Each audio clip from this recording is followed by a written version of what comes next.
मेरी गवाही ये आ कि मैं खुदा की खिदमत बहुत की, छोटी होंदी नहीं की खिदमत। तबला बजाना, आप ही गीत गाना, अबू ने ठालना, उठ लो हुण टाइम हो गया।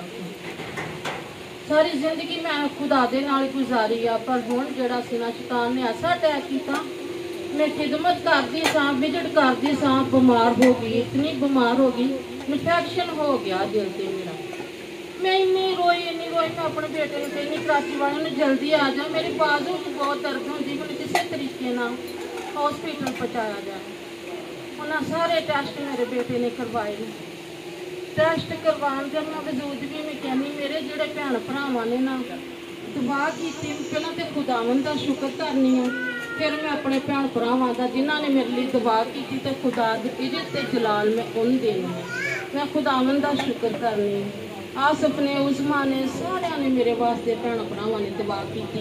डॉक्टर कहने लगा भी मुश्किल है बचना, भी जिहदे सोजन इन्नी पई है दिल से उन्होंने होर ही संगो आ नहीं खाना जी, नहीं खाना। 1 महीना मैं ना कंट्रोल वैसे मेरा हो गया, ना चिकनाई खानी ना नमक खाना।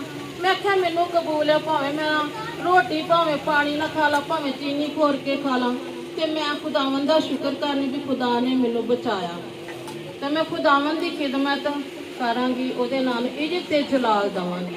कि मैं छोटी हुंदी खुदा दे विच बहुत मैल तबला वजाउणा, गीत गाउणे, खुदा दी जय करनी। मेरे अबू ने बपतिस्मे देने, कार दे उत्ते जांदे सां इस तरह तबला वजाउंदे जांदे हां, तबला वजाउंदे आंदे हां।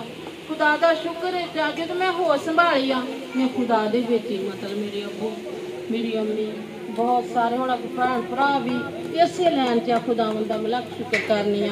मेरे भतीजियां भतीजे बहुत खुदा नूं प्यार करदे ने, खुदा नूं प्यार। तानू कितने शिफा दी थी?